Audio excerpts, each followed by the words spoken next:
Today, I'm going to try to draw this little intersection in Tavira, Portugal, and this one takes me quite a while to get going. Even sped up, you can see how carefully I'm treating this corner building on the left. I'm trying to stay cautious of my lines, obviously for the sake of perspective, but also to keep this rounded corner rounded, which I guess kind of means not drawing a line where there would be an angle.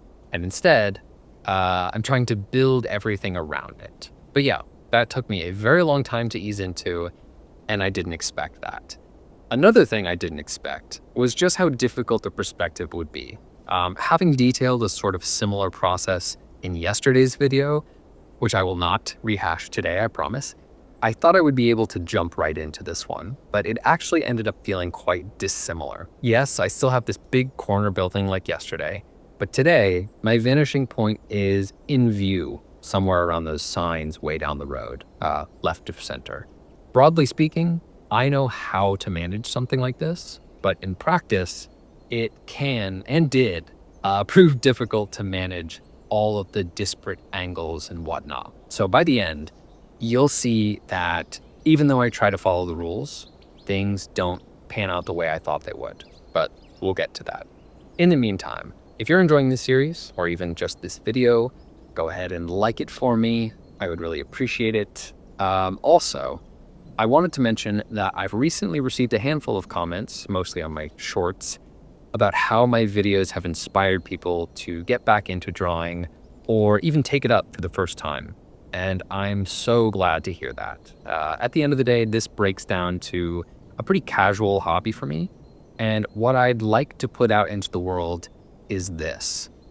You don't need to be a professional to get enjoyment out of art, and you don't need much to get started. I'm not using the best materials in the world. In fact, the collection of sketchbooks I've amassed throughout this process come from all over the place. They're all different brands, and none of them are particularly special. So that shouldn't be a barrier to entry. I think if you're on the internet watching this, you can probably find a pen and paper somewhere. And it really is as easy as that.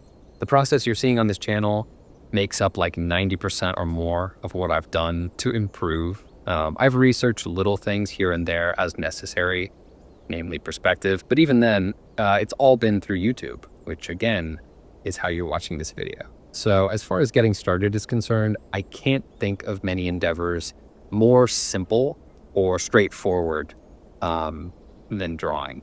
Anyway, it's made me really happy to see that these have been inspirational in one way or another, which in turn is inspiring to me.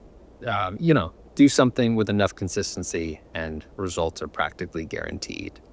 Speaking of results, I think this is starting to look pretty good. The building on the corner looks especially nice, in my opinion. However, like I mentioned, you can start to see some of the cracks forming. The perspective really starts to get away from me on this right side, and that affects the proportion and realism that I'm going for. For instance, the building on the right that's closest to us appears to be even closer than it should be. The doors that I draw feel like they're as close or closer than the left-hand building, which of course isn't the case in the reference. The corner is the closest thing, followed by those doors, then the next street down, and so on. Right now, I'm not sure how to fix this, but I guess the first step is acknowledging the problem. Anyway, I wonder if starting this from front to back like this was the best order of operations. I think getting the scale of the big corner building was a good idea, but I wonder if I should have started with the domed building in the background first, pulling in closer and closer as I went. I'm not sure.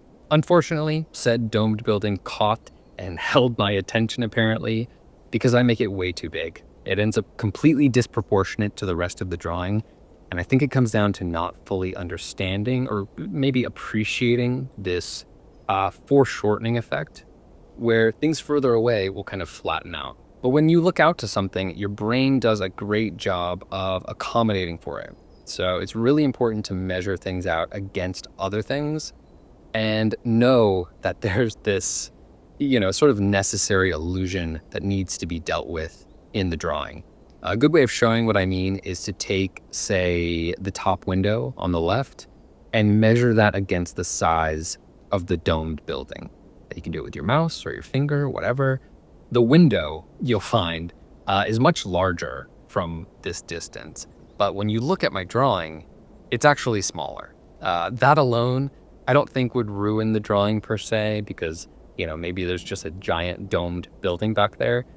But I think the perspective is where things get weird. It's bigger and it's somehow higher than the building that's meant to be like directly in front of me. It just doesn't make any sense.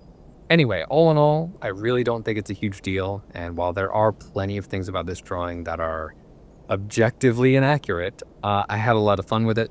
And certain pieces turned out okay, most notably the building on the corner, from the sidewalk to the curvature to the roof tiles. I'm pleased with how that turned out.